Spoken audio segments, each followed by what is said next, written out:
그래서 병자들에게 하는 표적들을 큰 무리가 보았기 때문에 예수님을 따랐다. 이거를 조금 우리가 약간 염두를 해둬야 될 필요가 있습니다. 왜냐하면 그 큰 무리가 따르는 이유가 구절에 기록됐다는 것은 이게 나중에 나타날 이 오병이어의 사건이 어떤 의미가 되어 왔는지를 알 수 있기 때문에, 그래서 예수님께서 제자들과 함께 앉았고 그때는 유월절이 가까울 때였죠.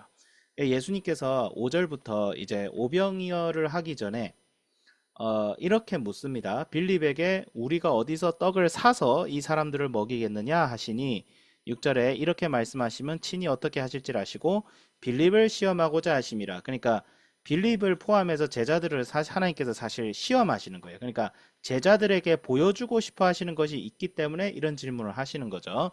근데 이제 빌립은 알다시피 원래 조금 상식적인 대답을 해요. 이게 뭐 빌립이 믿음이 없어서 그렇다, 우리는 이렇게 대답하면 안 된다, 뭐 이렇게 적용을 하는데, 이건 상식적인 대답이에요. 원래 이렇게 대답을 하는 게 맞습니다. 왜냐하면 예수님께서 우리가 어디서 떡을 사서 이 사람들을 먹이겠느냐라고 예수님께서 질문하셨어요. 예. 그렇기 때문에 그러면 얼마인지를 알아야 될 거 아니에요. 그런데 빌립이 계산을 빠르게 해서 한 200데나리온 정도 필요하지 않을까요? 이렇게 7절에서 얘기하고, 근데 안드레는 이제 뭐 보탬이 되겠다 해서 여기 한 9절에 여기 한 아이가 있어 보리떡 5개와 물고기 2마리를 가지고 있나이다. 그러나 이것이 이 많은 사람들에게 얼마나 되겠사옵나이까, 이런 거죠.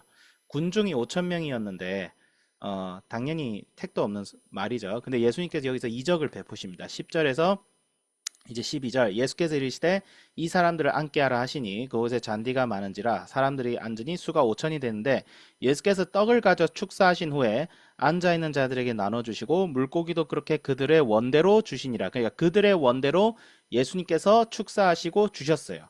그래서 12절에 그들이 배부른 후에 예수께서 제자들에게 이르시되 남은 조각을 거두고 버리는 것이 없게 하라 하므로, 13절, 이에 거두니 보리떡 5개를 먹고 남은 조각이 12바구니라. 그러니까 이거는 뭐예요? 예수님께서 기적을 행하신 거예요. 그분의 하나님으로서의 권능을 가지고 기적을 행하신 겁니다. 제가 이 얘기를 왜 하냐면, 우리 예수님을 믿기는 믿는데 너무 좀 뭐랄까 조금 태도가 이상하신 분들이 있어요. 이 기적을 가지고 이게 예수님을 믿고는 싶은데 기적이 잘 안 믿기는 거예요. 어떤 분들이. 그래서 어떻게 해석하냐면, 이거는 예수님 주변에 모인 사람들이 마음이 막 예수님의 설교에 감명을 받아가지고 자기가 가지고 있는 떡과 물고기들을 서로 나누어 먹어서 배가 부른 거예요. 이렇게 해석을 하더라고요. 그러니까 예수님의 설교가 사람들에게 너무 감명이 돼가지고 사람들이 서로 나눴다는 거예요. 양식을. 이것도 괜찮지 않냐 이렇게 하는데, 이게 말이 안 되는 게, 예수님의 오병이어의 기적을 맛본 군중들에 대해서 요한복음이 긍정적으로 서술하지 않습니다. 절대 긍정적으로 서술하지 않아요. 나중에 6장을 후반부를 보면 알겠지만 예수님께서 22절에 이제 뭐라고 하시냐면, 26절에 예수께서 대답하여 이르시되 내가 진실로 진실로 너희에게 이르노니 너희가 나를 찾는 것은 표적을 본 까닭이 아니요 떡을 먹고 배부른 까닭이로다.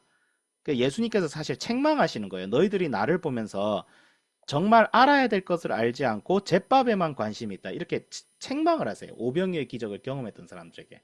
나중에. 그럼 생각을 해보세요. 이 군중들이 예수님의 말씀에 감화가 되어서 서로의 떡과 물고기를 나눌 수 있는 사람들이었다면, 26절에서 예수님께서 이 군중들을 이렇게 책망하실 수가 없어요. 그렇기 때문에 이거는 이 비평 조금 성경을 너무 우리가 흔히 얘기하는 좀 자유주의스럽게 해석하시는 분들이 있죠.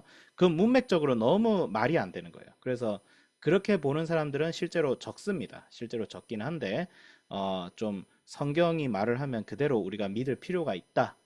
그런 언급을 드리고요. 그리고 14절, 15절, 그래서 예수께서 행하신 이 표적을 보고 말하되 이는 참으로 세상에 오실 그 선지자라. 이 선지자는 뭐예요? 그 선지자라는 말은 보통 모세를 얘기할 때 씁니다. 모세, the prophet이라고 하죠. 세상에 수많은 선지자가 있지만 선지자 중에 선지자는 모세예요. 그래서 모세와 나와 같은 선지자가 올 것이다 했을 때 그 선지자다.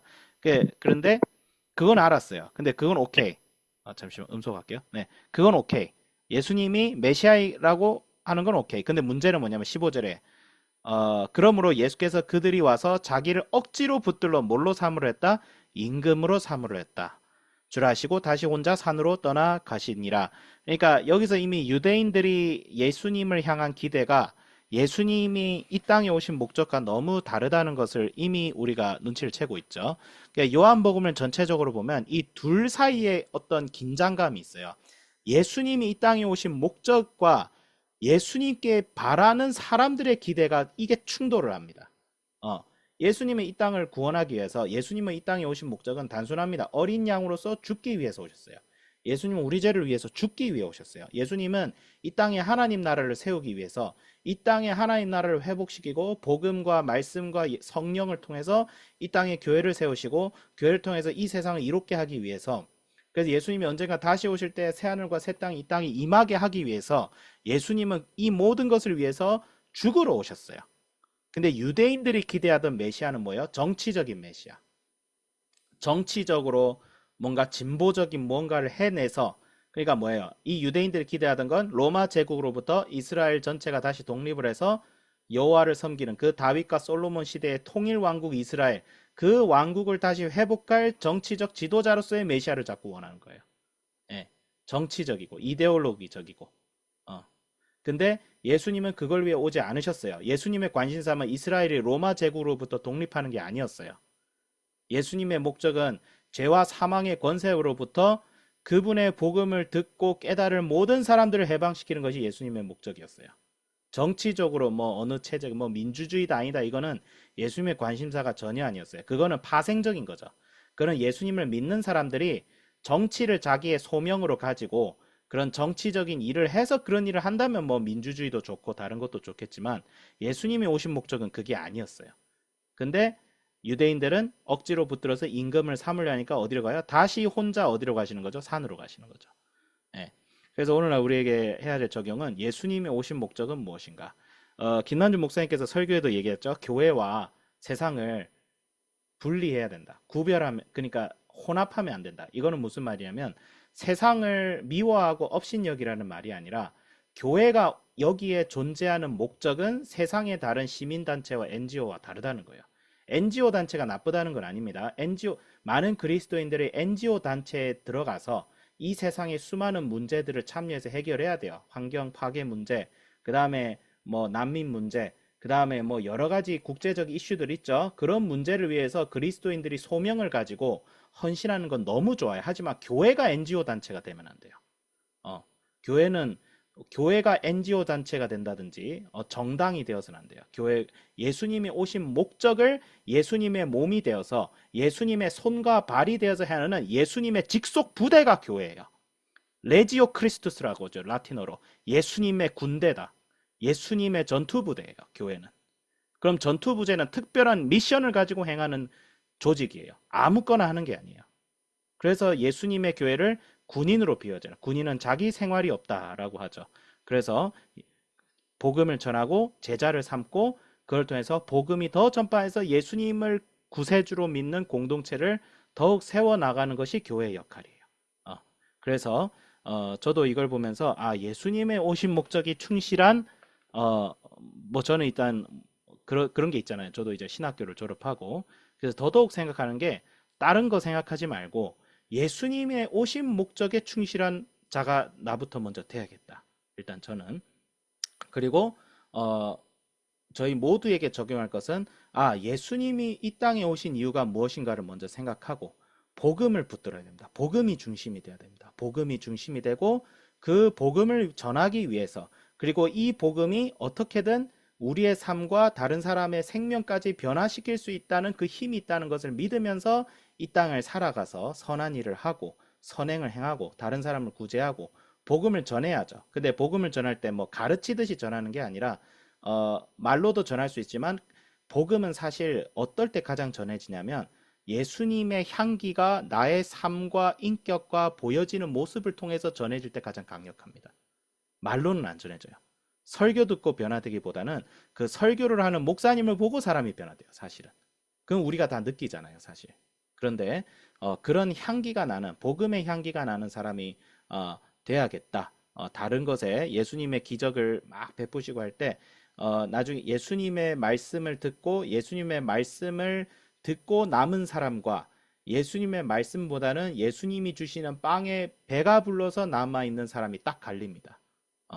그러니까 옛말에 연불보다는 제밥에 관심이 있는 거죠. 그런데 연불에 연불이라고 하니까 좀 그러네요. 이게 불교 용어라서. 그러니까 교회 교회의 본질에 더욱 내 신앙이 중심이 되는 어 복음의 말씀이 중심이 되고 성령이 중심이 되고 우리를 위하여 십자가를 달리신 어린 양이신 예수 그리스도가 중심이 되는 그런 신앙을 가지고 살아갈 때 우리가 이 세상에서도 빛과 소금이 되고 예수 그리스도의 향기가 나는 그런 사람이 될 수 있다. 그런 복된 인생을 살아가며 오늘 명절도 어떻게 보면 영적 전쟁이라고 할 수도 있을 것 같아요. 정말 느끼는 건데 거기서 승리하시길 예수님의 이름으로 기도드리고 축원드리겠습니다. 기도하겠습니다. 하나님 아버지 감사합니다. 주님, 많은 사람들이 예수님을 보고 선지자라고 하였지만 정작 예수님이 정말 이 땅에 오신 목적을 아는 사람은 한 명도 없었습니다.